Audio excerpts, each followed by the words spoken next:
Hi, I'm Nigel John Stanford. I'm the composer for Timescapes, and this is Behind the Music. And today we're going to look at one of the pieces of music from early on in the film, and I'm going to show you how it was made step by step.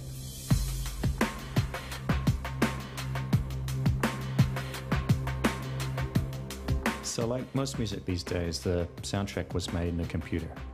I think most people are aware that computers are used to make music, but they don't really know what's involved.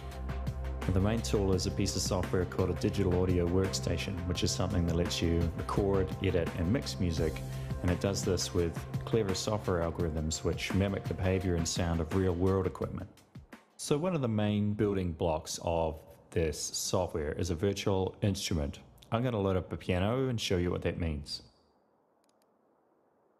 Alright, so this is a piano from a company called Sound Iron. It's called Emotional Piano. Let's just take a listen to it.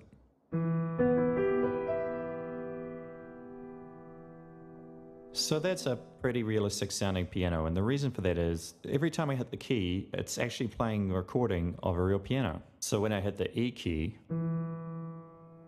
I get the sound of the piano playing E in that room, and if I hit it hard or soft, I get a recording of the note being hit softly. Alright, so we've got our piano, let's record it playing something.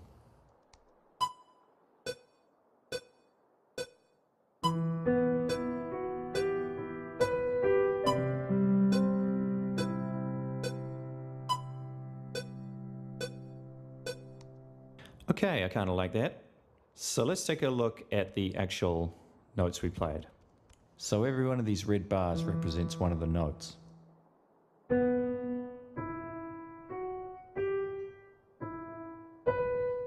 And down here at the bottom, we've got a bar graph which represents how hard we hit the notes and how loud they will play. And if you want to, you can go in and edit your performance and fix things that you didn't like about it. So for instance, I did notice when I was playing that I didn't hit this little note here hard enough.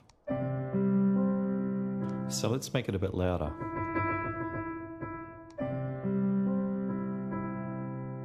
The other thing I could do is if I wanted it to play a different note, I could actually just drag this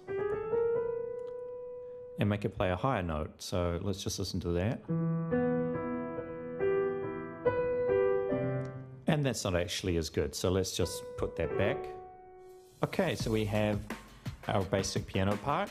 I think it sounds fine, but it's a little boring. So what we're going to do is add an effect to it called reverberation. And this is one I have, it's called a Lexicon 224. Now reverb's what happens when sound bounces off the walls of the room you're in. So if you have a sound with a lot of reverberation, it's going to sound like it's very far away from you. And if there's a sound with no reverberation, it's going to sound like it's right next to your head. So let's take a listen to it on our piano.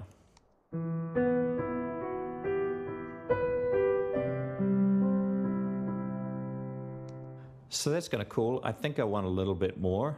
I want it to last a bit longer, so I'm going to adjust this slider and make the reverb longer.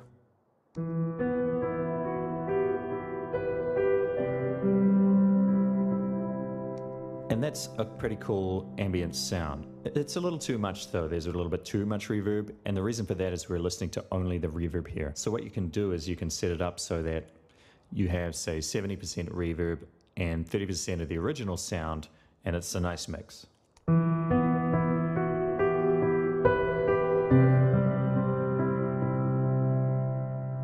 Yeah, I think that sounds pretty good. Okay, so we got our piano part. I think it's probably a good idea to add some other instruments underneath this and fatten it out a bit. One thing I'm thinking of is some human voices. Let's load up another virtual instrument. And this one is called Omnisphere. It's one of my favorites. And again, this is one that plays back samples, which are recordings of real things. I'm going to load up a sound that I know will probably work pretty well here, which is a choir's sound. This choir is humming the note mm. So let's take a listen to that. And that's kind of ominous, so let's record this.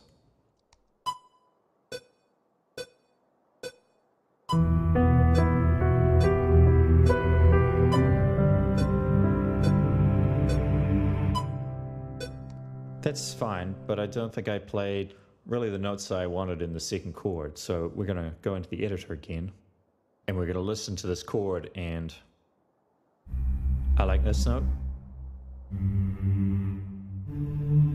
I think that would be better being a lower note. So let's just put that down there and have a listen. That's kind of cool, and one of the reasons I think it sounds a little strange is the lowest note has a low volume. So let's just turn that up, and we're going to turn the middle one down a little.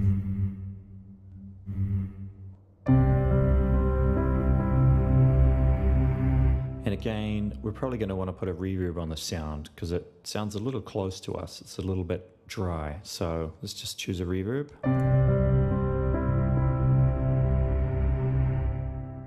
And I'm going to extend the time. It's only going for 1 second. I think I'm going to go for like 4. So we're listening for a nice smooth echo on the humming sound. Okay, so we've got our voice, we've got a piano. So let's add something else, a string sound. And let's go for a cello.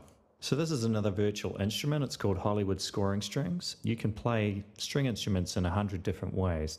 So what these guys have done is recorded every type of cello note you could possibly imagine. And the trick is to actually allow you to control your playing and get something sounding reasonably realistic. And the way these guys have done it is they've mapped the volume to this wheel. So you can hold a note and make the cello swell in volume, and it'll sound like the cellist is putting more and more pressure on their bow and playing louder and louder. So let's add our cello to what we've already recorded. I probably want it to play something like...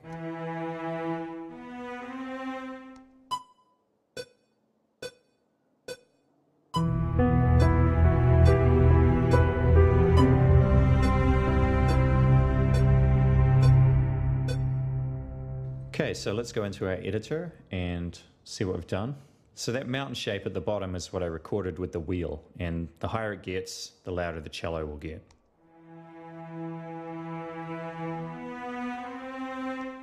And that's probably coming in a little too slowly, so one of the things I can do is go in here with the pen and draw in a new volume curve. And that's a little bit nicer. I think the second note probably got a little too loud. Maybe it should go more like that kind of curve.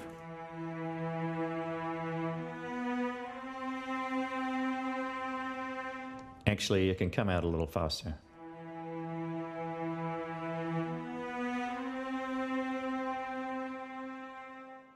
It's a bit nicer. All right, so again, the cello needs a reverb, so I'm just going to copy the one from the previous instrument.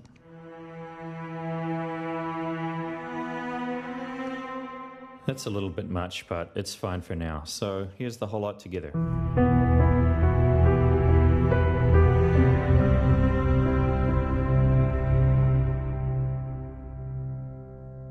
So that's the basics of it. What I'll probably do now is add at least another 4 string parts for the other parts of the orchestra. Hearing probably a higher voice sound would be kind of nice in here. Maybe some percussion. We can really build it up so that when this hits at a really dramatic moment in the film, that it's got a lot of impact to it. And I'll probably spend a lot of time making a build-up happen so that we start with something quite quiet and then build up to this piano riff. So I'm going to go away and add some more parts to this, and then we're going to come back to it and listen to how it sounds over the top of the actual pictures.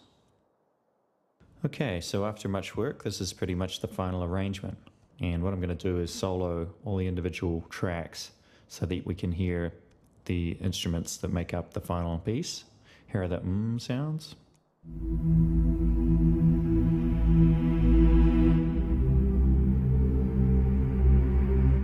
And this is a mellotron.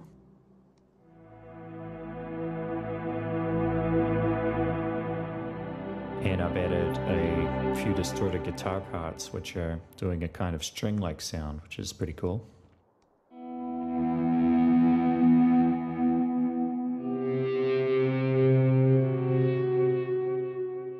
And down here we have the 5 different string sections from the orchestra.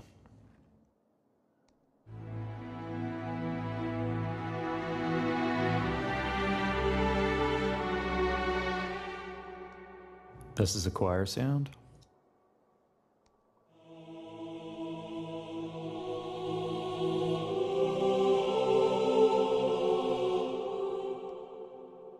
And here are a couple of soprano tracks.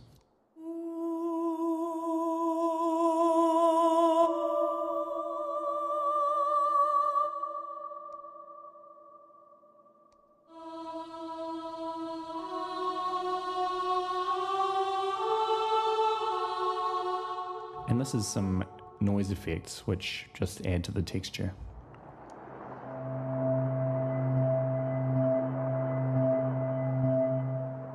And here's the final mix, which was done in Los Angeles by a friend of mine called John Rod.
So that was Behind the Music. I hope you enjoyed it, and if you're interested in more videos like this, I'm going to be posting them on my website, johnstanfordmusic.com, and on timescapes.org. Thanks for watching.